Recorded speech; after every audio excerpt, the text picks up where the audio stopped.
اللهم صل على محمد وآل محمد. بسم الله الرحمن الرحيم.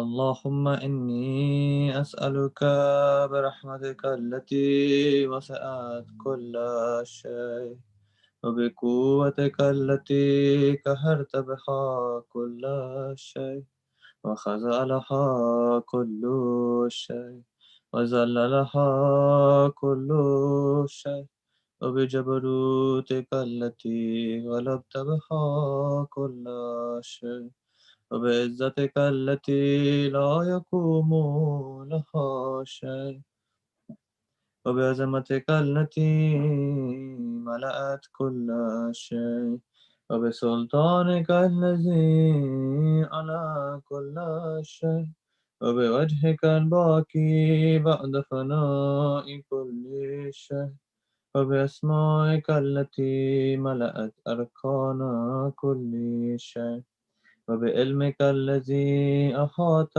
بكل شيء وبنور وجهك الذي أضاء له كل شيء.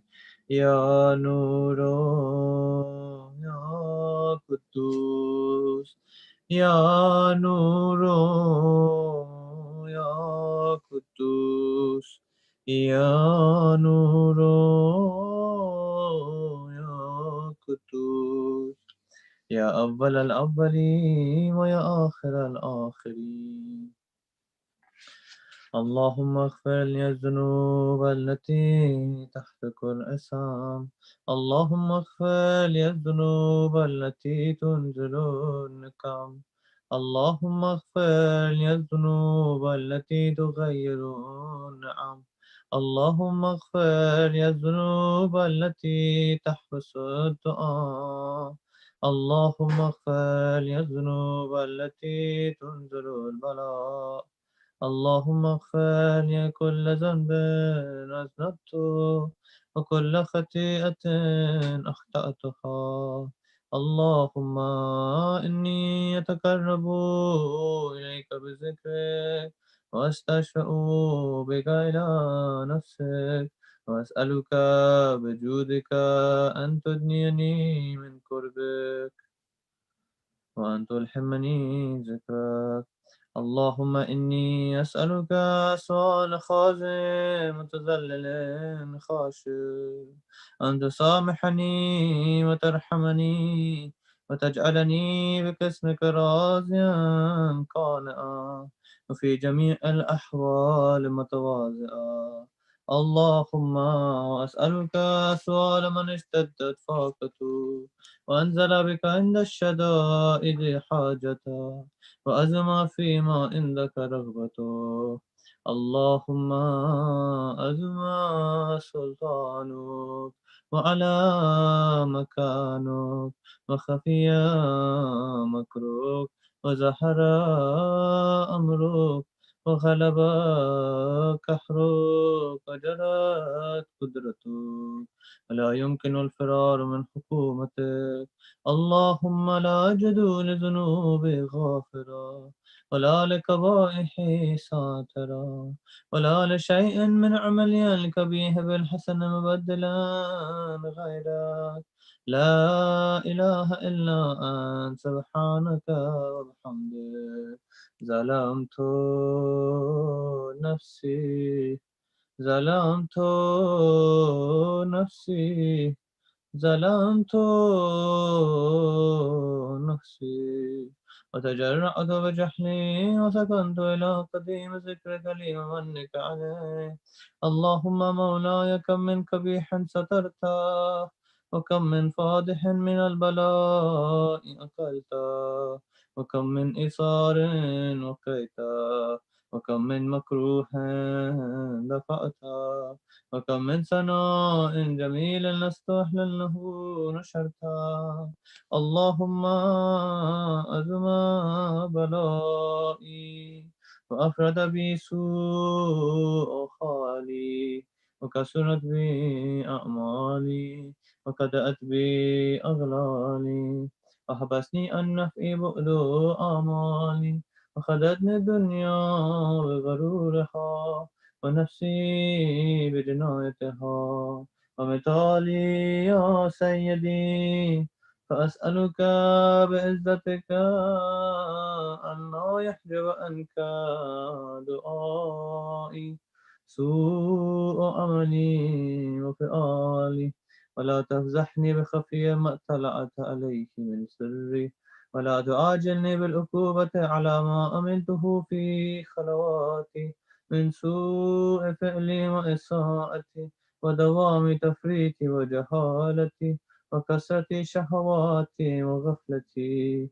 وكن اللهم بعزتك لي في كل الأحوال رؤوفا ولي في جميع الأمور أطوفا إلهي وربي من لي غيرك أسأله كشف ضري والنظر في أمري إلهي ومولاي أجريت علي حكما اتبعت فيه هوى نفسي ولم أحترس فيه من تزيين يدوي فغرني بما أحواه وأسأله على ذلك الكذا وتجاوزت بما جرى علي من ذلك بعض حدودك وخالفت بعض أوامرك فلك الحمد علي في جميع ذلك ولا حجة لي فيما جرى علي فيه قضاءك وألزمني حكمك وبلاءك وقد أتيتك يا إلهي بعد تقصيري وإسرافي على نفسي معتذرا نادما منكسرا مستقيلا مستغفرا منيبا مكرا مذئنا معترفا لا أجد مفرا من مكان مني ولا ملجأ أتوجه إليه في أمري غير قبولك عذري وادخالك إياي في سعة رحمتك اللهم فاقبل عذري وارحم شدة زري وفكني من شد وصاكي يا رب ارحم ضعف بدني يا رب ارحم ضعف بدني يا رب ارحم ضعف بدني ورقة جلدي ودقة عزمي يا من بدأ خلقي وذكري وتربيتي وبري وتغذيتي أبني لابتداء كرمك وصالح برك بي يا إلهي وسيدي وربي أتراك معذبي بنارك بعد توحيدك وبعد ما انطوى عليه قلبي من معرفتك ولهجا به لساني من ذكرك وأتقده ضميري من حبك وبعد سكت ترافي ودعائي خاضعا لربوبيتك هيهات أنت أكرم من أن تزيع من ربيته أو تبعد من أدنيته أو تشدد من آويته أو تسلم إلى البلاء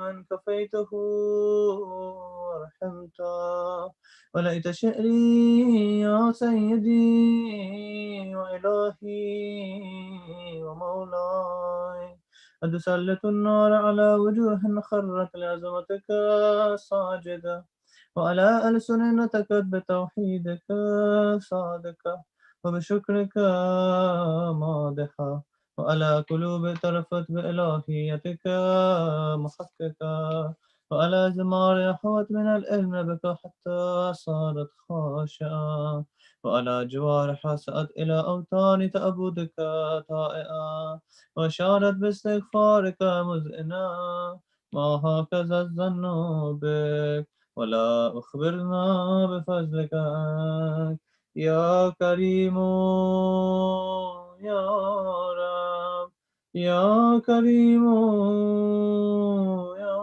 رب يا كريم يا رب. وأنت تعلم ضعفي أن قليل من بلاء الدنيا وعقوباتها وما يجري فيها من المكاره على أهلها، على أن ذلك بلاء ومكروه قليل مكسور يسير بقاء كثير مدته.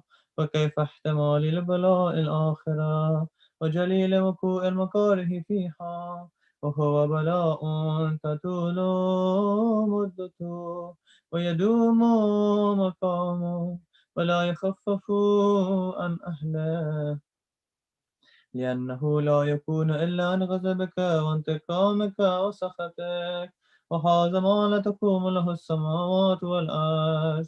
يا سيدي فكيف بي وأنا عبدك الضعيف الذليل الحقير المسكين المستكين.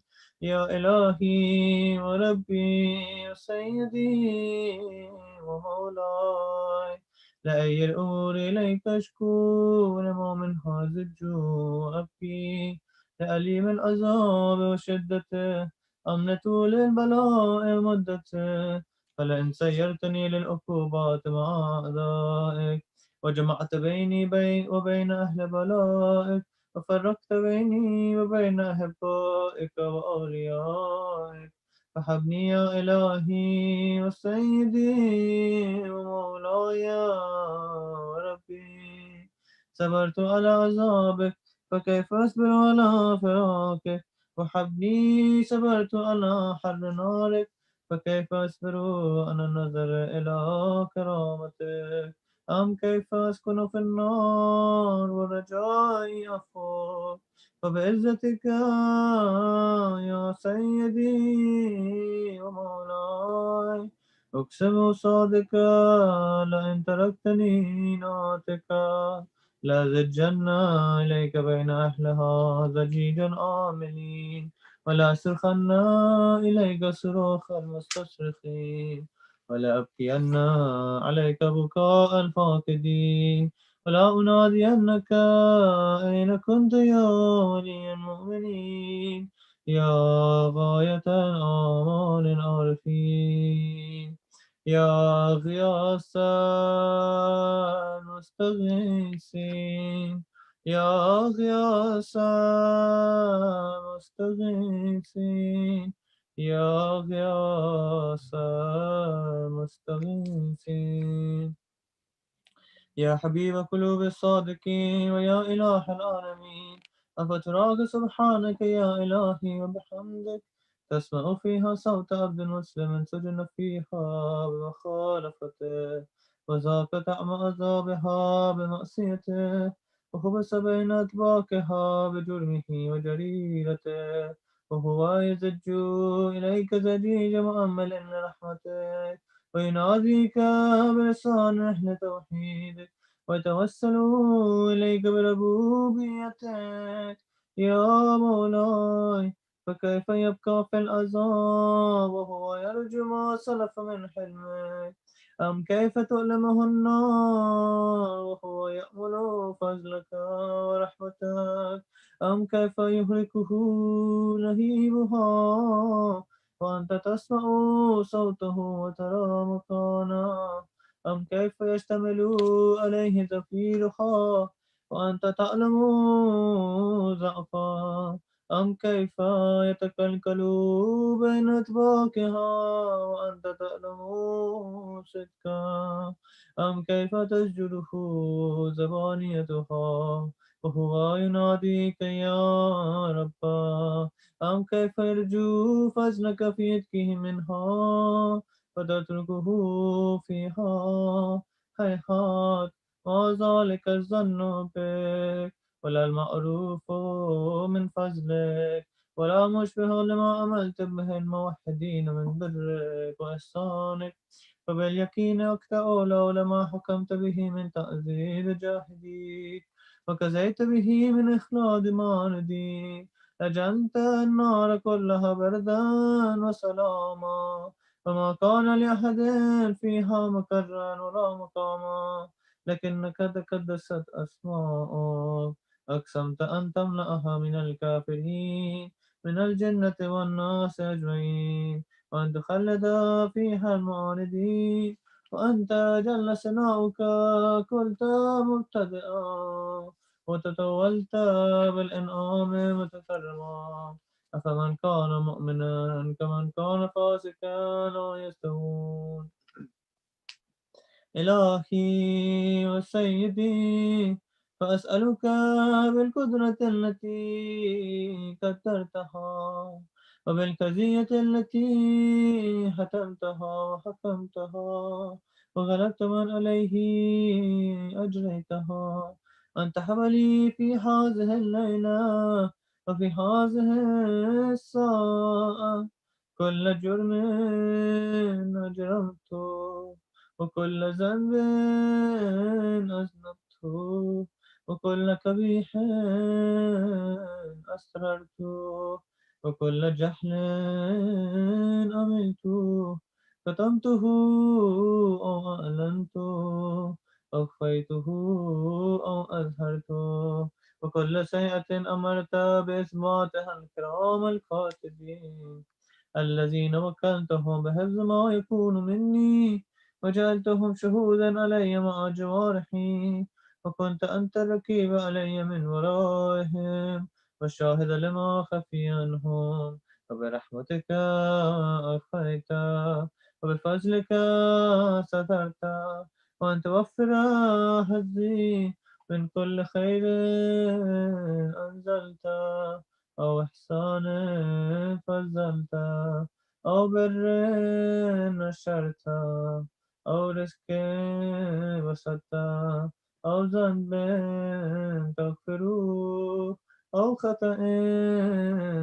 تشكر، يا ربي يا ربي يا رب يا ربي يا ربي يا رب يا ربي يا ربي يا رب، يا إلهي يا سيدي ومولاي ومالك ركي، يا من بيده ناصيتي، يا عليما بضري ومسكنتي، يا خبيرا بفقري وفاقتي، يا ربي يا ربي يا رب يا ربي يا ربي يا رب يا ربي يا ربي يا رب،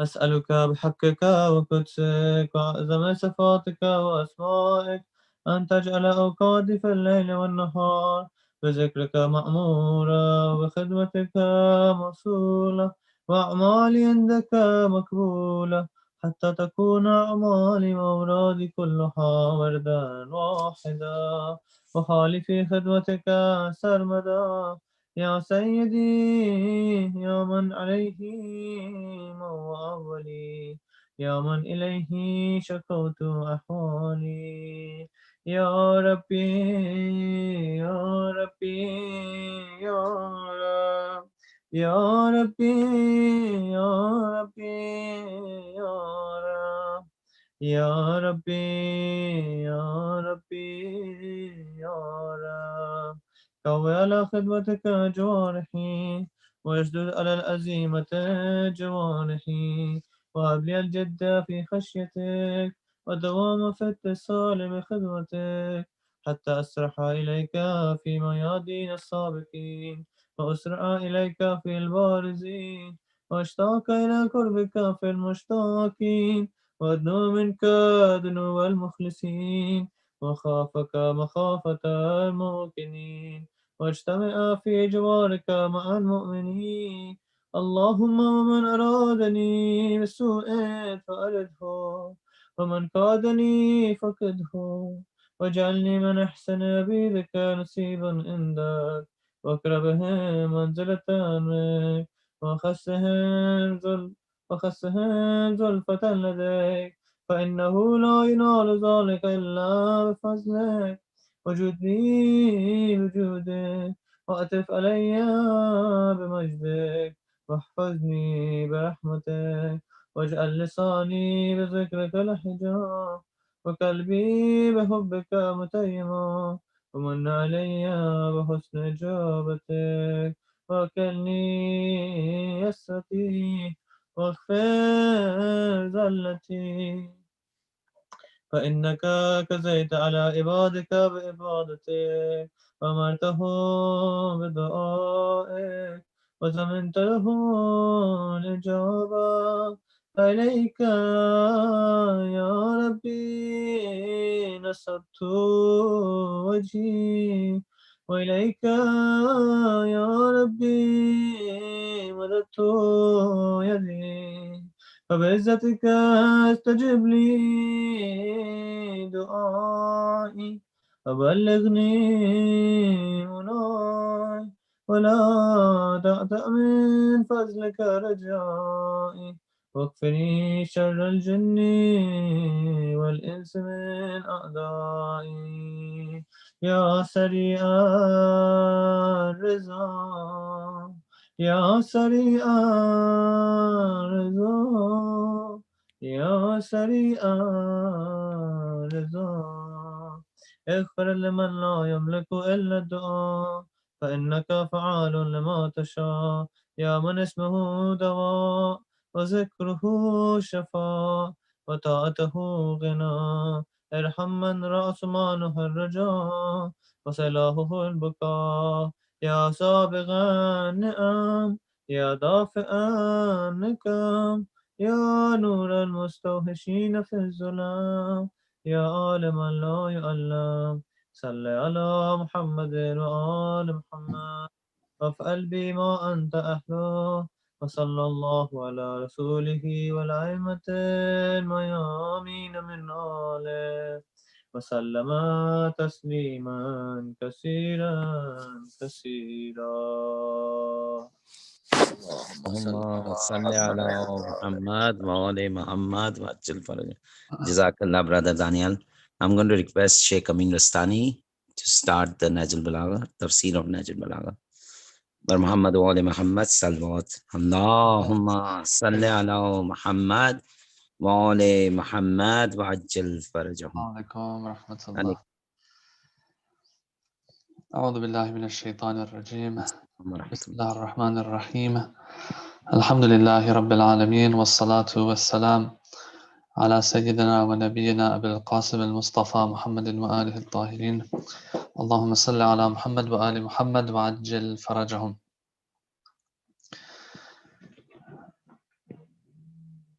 الخطبة 27. Khutbah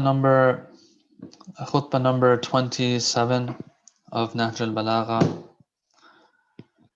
ألا وإني قد دعوتكم إلى قتال هؤلاء القوم ليلا ونهارا وسرا وإعلانا وقلت لكم اغزوهم قبل أن يغزوكم فوالله ما غزي قوم قط في عقر دارهم إلا ذلوا. Continuing with khutbah number 27 of Nahjul Balagha, where Amir al-Mu'mineen alayhi salam, he is complaining to the Kufans regarding the Kufans. We've had a few khutbahs now that one after another, he's been doing this. As I think it was khutbah number 25 that was about the Kufans as well. This khutbah number 27 also is in that regard. And so he continues. In our last session, we talked about how the Imam, he speaks in general about the merits of struggling in the way of Allah and putting your life on the line for the sake of Allah subhanahu wa ta'ala. Here though, he's going to slowly get more specific. So he prepared the people, prepared the grounds for himself to start speaking about this issue of fighting Muawiyah. It's very interesting how Amir al-Mu'minin alayhi salam had identified the problem. If you're Shi'i, probably you'll say that the problem was that Muawiyah had issues with Islam. If you're not of the Shi'i school, the least is that you'll say that Muawiyah was a problem because he was not giving his bay'ah to the fourth Khalifa, fourth rightfully chosen and rightfully guided, as they say, Khalifa. So whatever it is, at the end of the day, Amir al-Mu'minin alayhi salam has identified the problem. The problem is Muawiyah is not giving his bay'ah, number one. And number two, I have to go after him by force because this is a bid'ah, this is something that has never happened before. Someone of this importance, like Muawiyah, importance in the sense of the significance of his position, which is being the ruler over Sham, just very easily saying, no, I can't give you bay'ah. No, that's not how things work. I'm sorry. So now, as Amir al-Mu'mineen, after mentioning the merits of fighting in the way of Allah, getting the people ready, he makes his way to this part of the khutbah, where he says, "Ala wa inni qad da'awtukum ila qitali ha'ula'i al-qawm." All right, I have forever been urging you, calling you to come and fight that qawm, that group of people, which is the Shamites, the ones who were on the side of Muawiyah bin Abi Sufyan. And I was calling you. It's not like, I just sent a message out once. I'm like, hey, people, we need your help here. No. Laylan wa nahara, day and night, I was calling you. Okay, so I've really identified what the problem is. And I know what the solution is. And the solution is not a sweet one. It's not an easy one. It's a bitter one. But as we talked about last week, the Quran says, "Asa an takrahu shay'an wa huwa khayrun lakum." It might be bitter, but it might be good for you. It might be good for the deen. It might be good and better for your akhirah. Now, this is the responsibility. It says, "I've called you to this responsibility day and night." Sirran wa i'lana. I sat down with some of you privately, one-on-one. I sat down with a group of you, with groups of you, publicly, privately, discreetly. Every way I could, I tried to convince you to come and fight this group of people, the people of Sham, and those who were followers of Muawiyah. What did you tell them, Amir al-Mu'mineen? What were some of the things that you told them? He says, I said to you, "Ughzuhum qabla an yaghzukum." Once again, let's not forget, let's contextualize things a little bit here. When is this khutbah taking place? When is it being delivered to the people? It's being delivered to them when the Battle of Nahrawan has ended and Muawiyah is sending troops to attack different parts and corners of the Muslim lands that are under the rule of Amir al-Mu'minin alayhi salam to cause instability, insecurity, and chaos amongst the people. So this is happening then.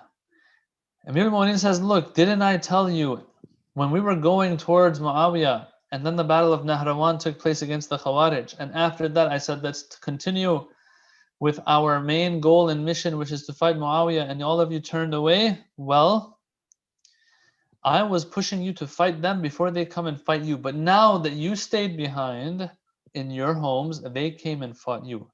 قُلْتُ لَكُمْ أُغْزُوهُمْ قَبْلَ أَن يَغْزُوكُمْ. Right? The best defense sometimes is offense. That's exactly what I was pushing for. But you all didn't listen to your imam, didn't listen to your khalifa, didn't listen to your leader, whatever you want to call Amir al-Mu'mineen in this context. Right? So he wants to get them out of their homes, get them out of Medina, get them out of Kufa and other places so that they intercept the enemy. They catch the enemy outside of the borders. Yeah? So there's 2 points here that I want to make before I go on. And he's going to elaborate on this more. Amir al-Mu'minin is going to elaborate on this more. To fight the enemy outside instead of giving the enemy the opportunity to make their way inside. All right, this is a very strategic matter. And so we have to keep in mind here, like someone might read this and be like, oh my God, look at how awesome, look how beautiful.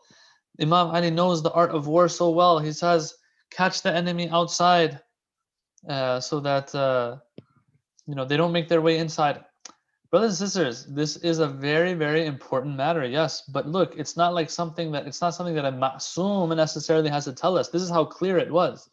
What Amir al-Mu'mineen seems to be doing here, alayhi salam, is reminding the people of something that they themselves know and should know already. You're supposed to fight outside. You don't let the enemy come inside. We'll get to that, why that's the case. You fight them outside.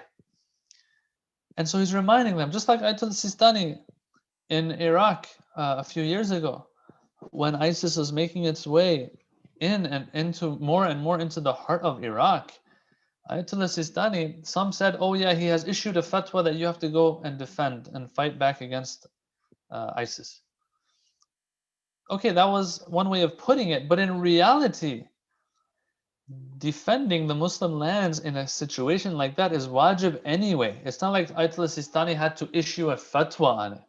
He's actually, it seems, he was reminding the people that, hey, what are you doing? You're just letting them just make progress and just make their way into Iraq all the way till they come to Baghdad and Karbala and Najaf and these places. You can't let that happen. You have to fight them off. You can't let them come in. Catch them outside these cities before they come in.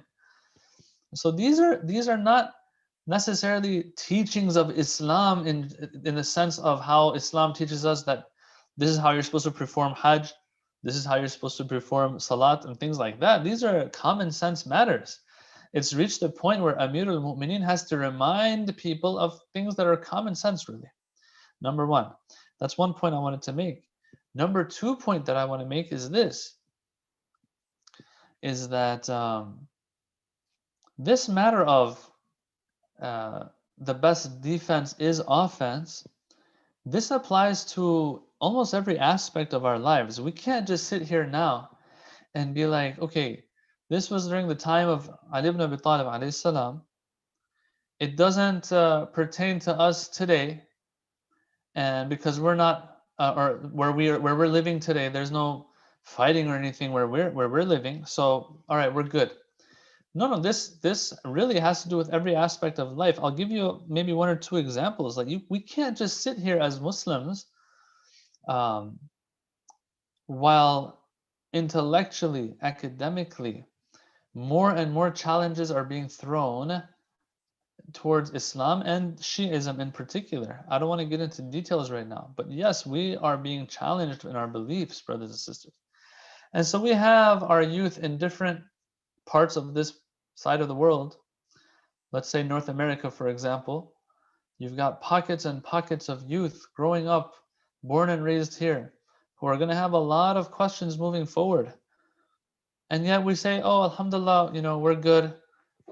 We've taken care of things, and we have, we in our homes, in our centers, in our masjids, whatever it is, we've taken care of everything. We're good. No. We have to proactively see what is out there now of challenges and address them. Right now, moving forward, it looks like the challenge, one of the main challenges of the Shia in particular, is going to be to have answers to academic and educational challenges that we have with our older youth, even not just the younger ones, not the younger youth, even the ones who are in their 20s and their 30s. People have questions, brothers and sisters, and those who are working on the ground they know well that things are not looking as good as they should be. So what are we going to do? We're just going to wait for people to leave the religion, then try to stop them from leaving the religion? Amir al-Mu'mineen, he says, you catch people outside. You stop the problem and the challenges before they make it into your home, right? And speaking metaphorically here, when we say into your home. That's one example. Another example that's totally different than this first example I gave. Another example, I personally tell youth this as a Shia, right? We all know that there's bullies out there in school, for example, right? I'm not going to wait for a bully to come in school and bully me around. What am I going to do? If I'm like a guy that's, 15, 14 years old, I'm going to start getting fit and strong even when I'm 13, 14, 15, right? I'm not going to slack off. I'm not going to play video games all the time. Now, I'm saying this being the age that I am. If I could go back in time, I would do something like this. But before, I didn't know myself, And I think this is something also that to keep in mind, that a Shia has to try to be as strong as possible, whether if it comes to, when it comes to argumentation, when it comes to even physical strength, to not be pushed around and bullied around. I'm not going to wait for that time to come where people are going to bully me around. Then I'm going to be like, okay, now let me go start, getting a little physically stronger and stuff. No, I'm going to take care of the problem before it arises, right? These are all just examples, okay? And there will be exceptions to some of these things that I'm saying right now, okay? But all in all, these are things to keep in mind. And we can think of a ton more. If, for example, I just got married, right? I'm not going to wait for problems to arise in my marriage before I address them. Maybe it's a good idea to start going around and talking to people that I think can give me advice on how to have a more of a successful marriage and relationship, and so on and so forth. Addressing the problem when it's at your door is going to be 100 times harder than addressing the problem when it hasn't really made it to my door yet. Right? Those of us who might ask sometimes, what are the lessons that we can learn from Nahjul Balagha? This, I think, is one of the lessons we can take from this khutbah, this part of the khutbah. Why, Amir al-Mu'mineen, were you telling them, قُلْتُ لَكُمْ أُغْزُوهُمْ قَبْلَ أَن يَغْزُوكُمْ? Fight them before they fight you. فَوَاللَّهِ, his answer will be, this is why. فَوَاللَّهِ مَا غُزِيَ قَوْمٌ قَطُّ فِي عُقْرِ دَارِهِمْ إِلَّا ذَلُّوا.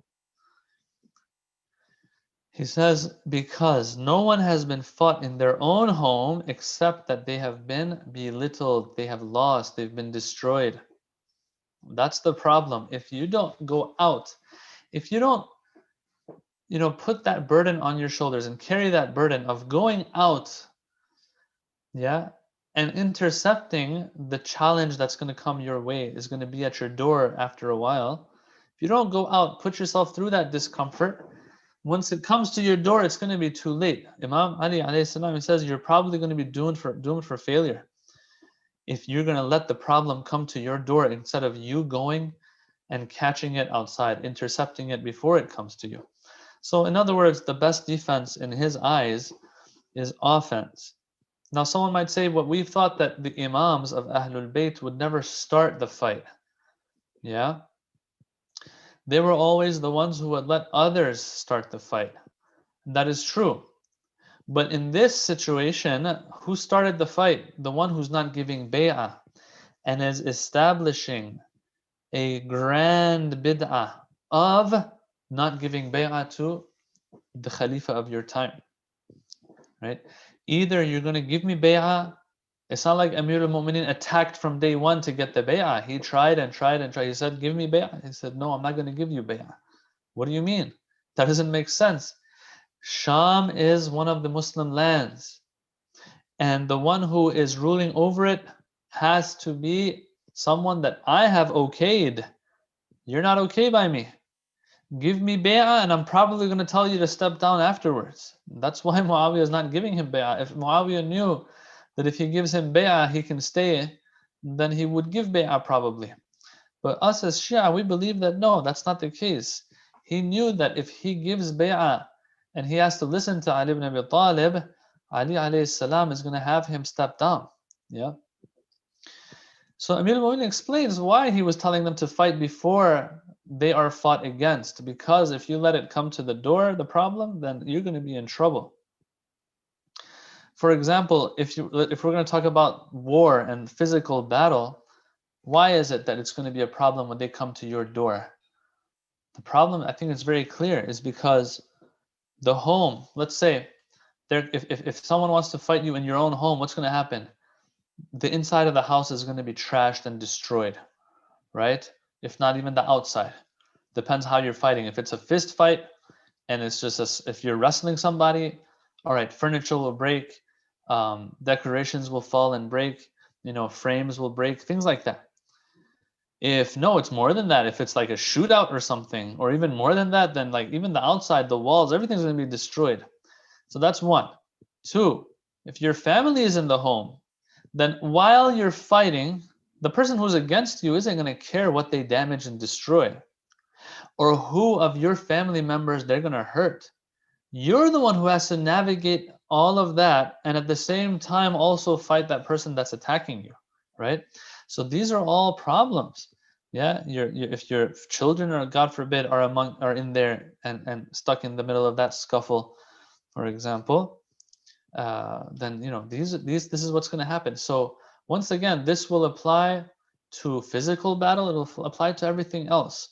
That when this happens, when the problem comes to your door and the fight happens in your home, that can cause a lot more problems for you. That's why you have to go out. During the Prophet's time, barely do you have any cases where the Prophet lets them come and fight in Medina. The best case you'll find, or the closest case to that, is the Battle of Ahzab or Khandaq, in which these people, in which the Prophet, that was a strategy of the Prophet. But other than that, no, we don't have that. All right, so he says, day and night, I urged you to do what you need to do. What did you all do in response to my call?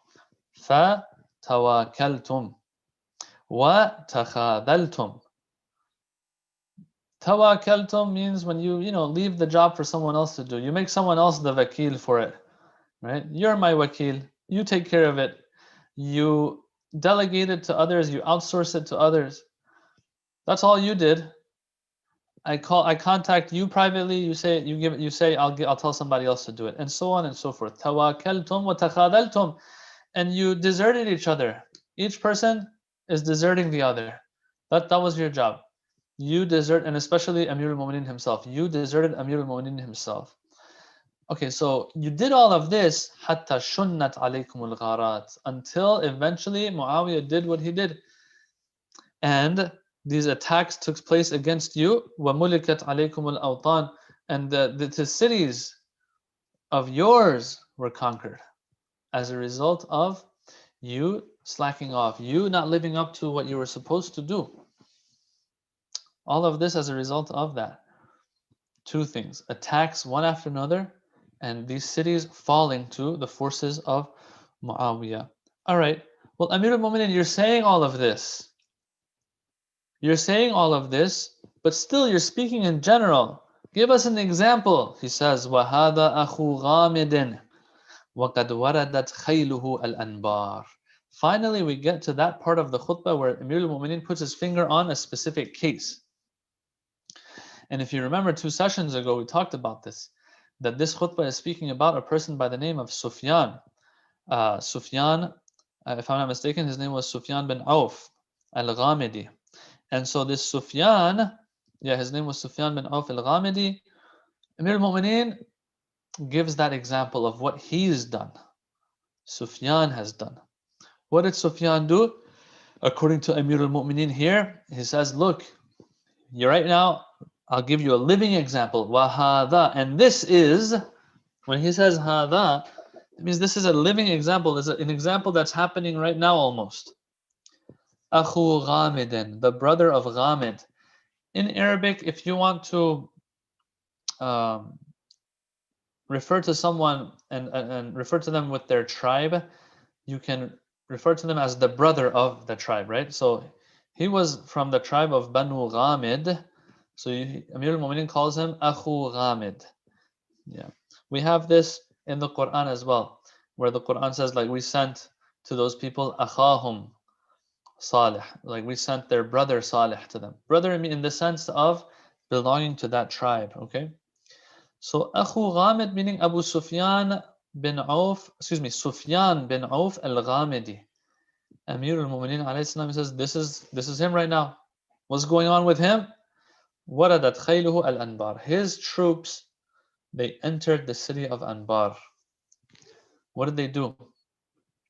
Number one, قَدْ قَتَلَ Hassan bin Hassan al-Bakri.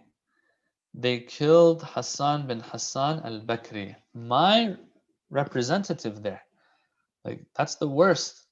When you kill the representative of someone, it's like you've killed that person themselves, right? We've talked about this before as well.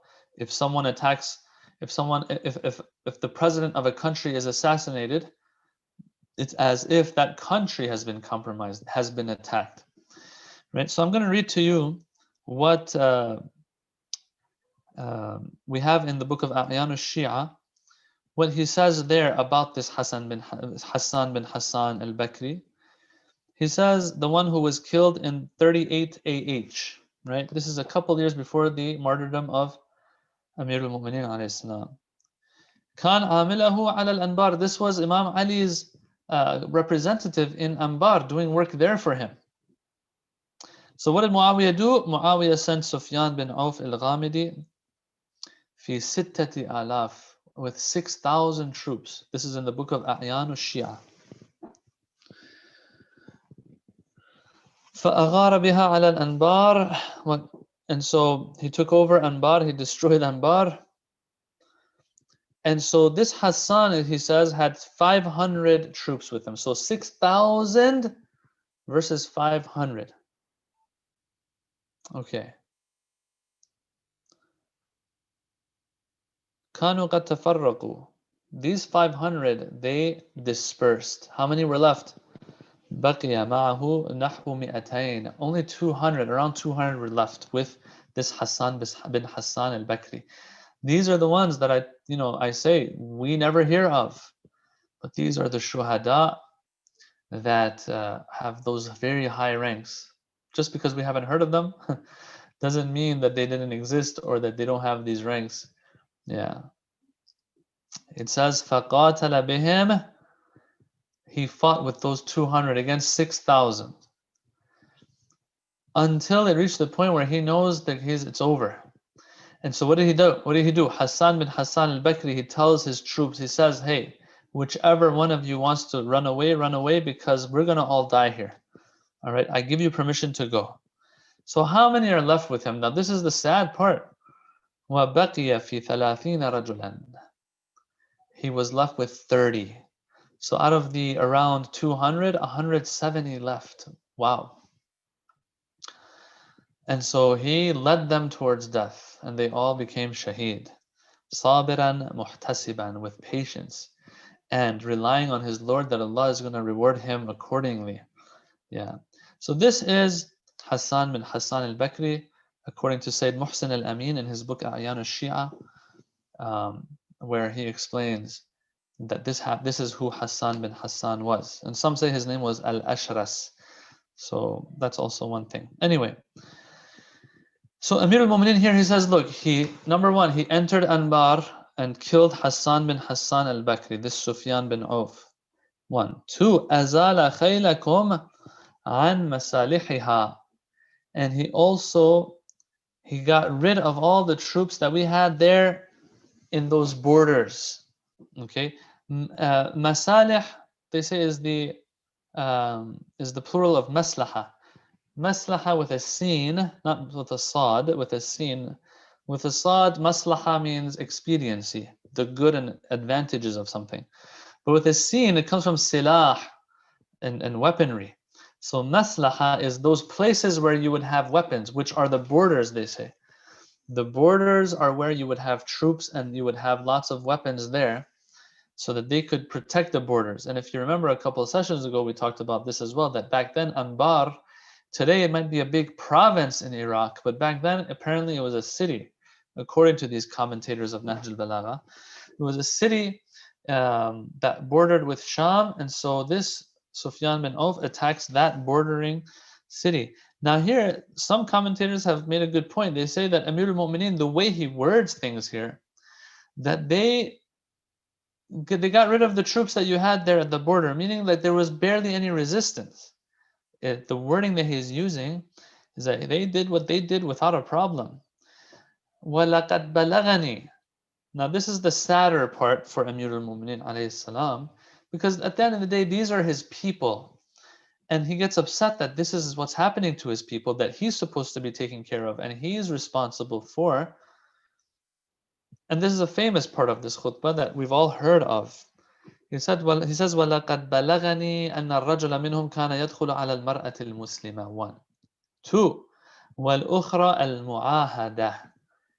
He says, and the reports have reached me that, for example, a soldier, a person, a man from that army of Sufyan bin Auf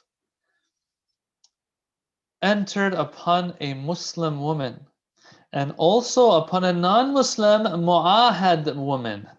Mu'ahad are those ones who were not Muslim, but at the end of the day, they were under the protection and safety of the Muslim lands and the Muslim ruler, right? They met certain conditions set by the ruler, the Khalifa of the time, and in return, they are to be taken care of. Maybe it's through paying taxes, maybe whatever else it is.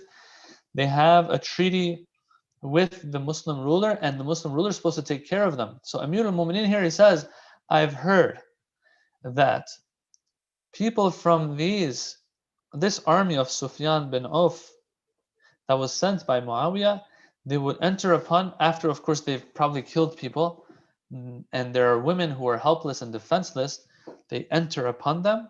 What do? Whether they're Muslim or even non-Muslim, but they have to be taken care of because they're in our lands. فَيَنْتَزِعُ حِجْلَهَا وَقُلْبَهَا وَقَلَائِدَهَا وَرُعَثَهَا, or رُعَثَهَا, if I'm not mistaken. Yeah, or رُعُثُهَا. All right, so 4 things. They take from them their anklets, their bracelets, their necklaces, their earrings. They steal all of this as their own war spoils, and they leave very, very easily. Now, of course, these women are frightened, and of course, it's not going to happen, very softly or anything. No, they're going to be aggressive. They're going to be harsh with them. They're going to hurt them, probably injure them.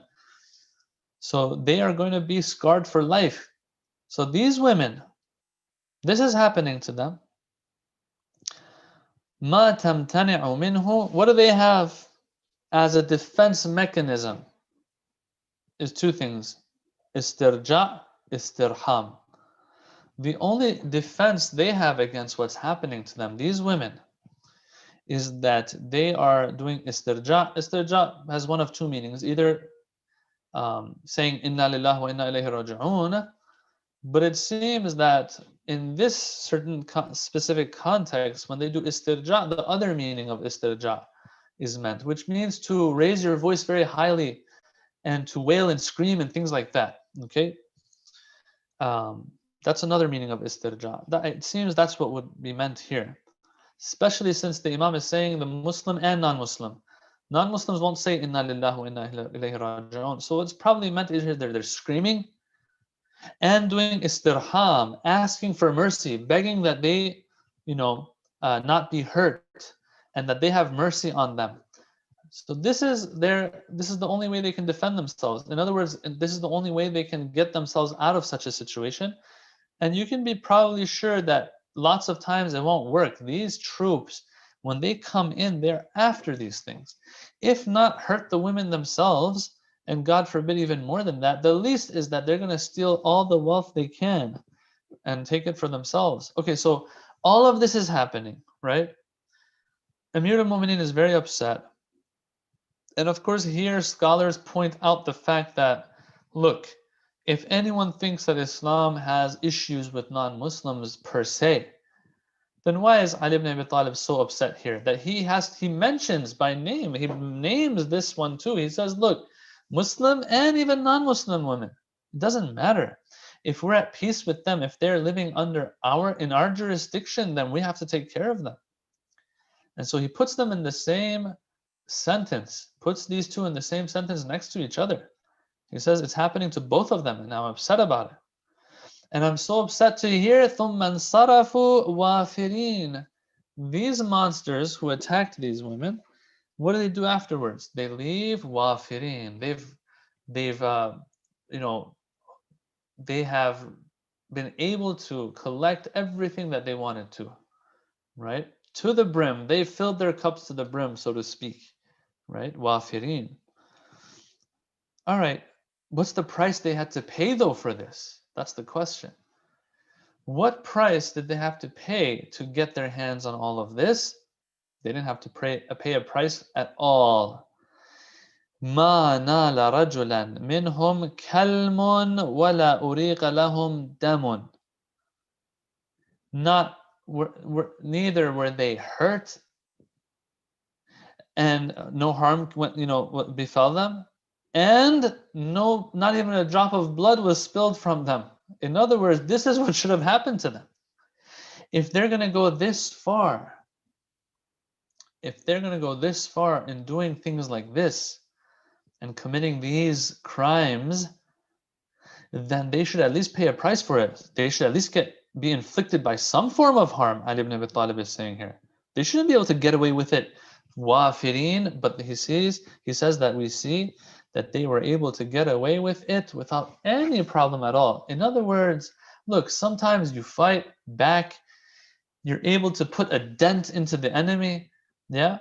And then in the end, the enemy is victorious and they get their war spoils. But sometimes it's like they just walk in, take what they want, walk out, nothing happened to them.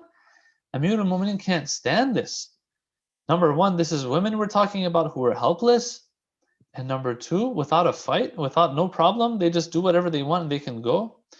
And number three, just the emotional aspect is unbearable for Amir al-Mu'minin alayhi salam. He says, فَلَوْ أَنَّ امْرَأً مُسْلِمًا مَاتَ مِنْ بَعْدِ هَذَا أَسَفًا مَا كَانَ بِهِ مَلُومًا.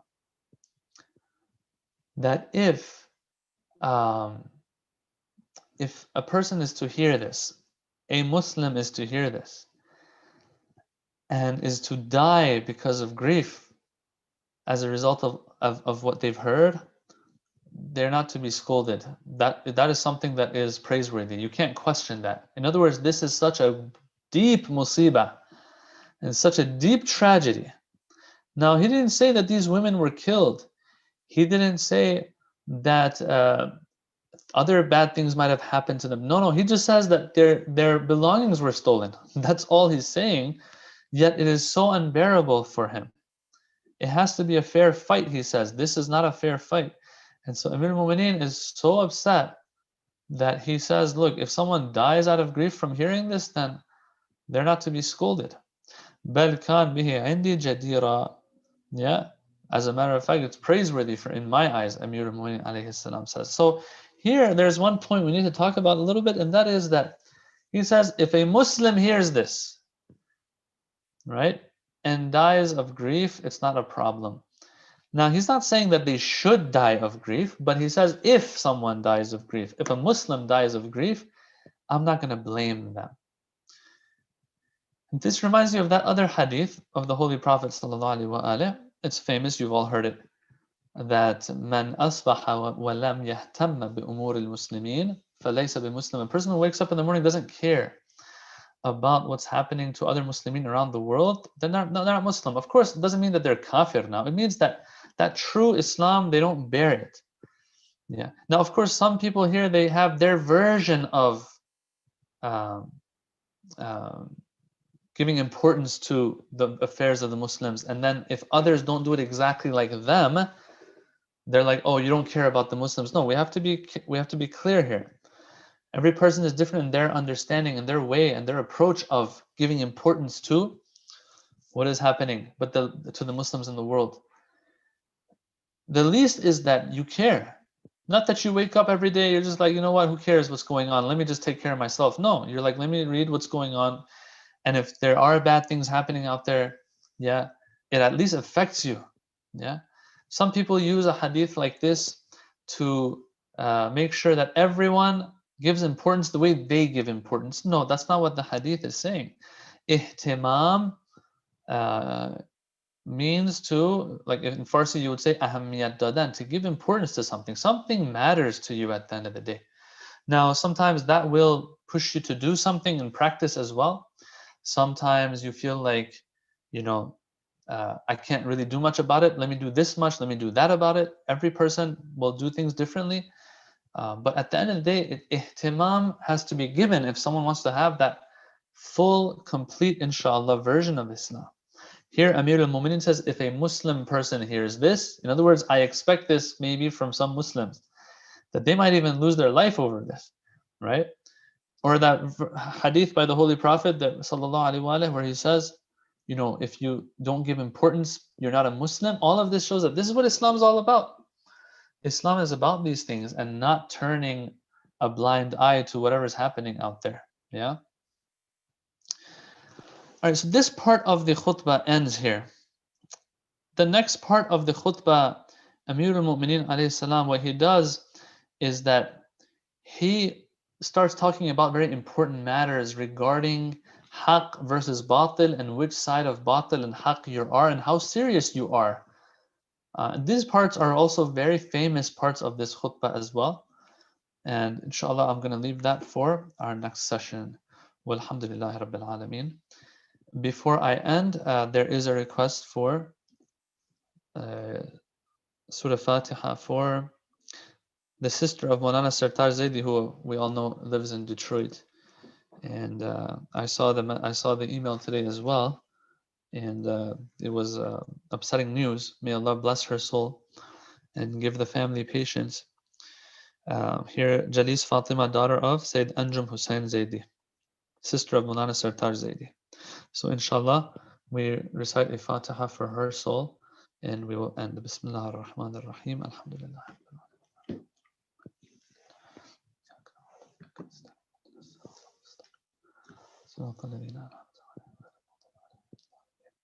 May Allah forgive her and us of all of our sins and raise her with Muhammad and Al Muhammad salawatullahi alayhim ajma'in.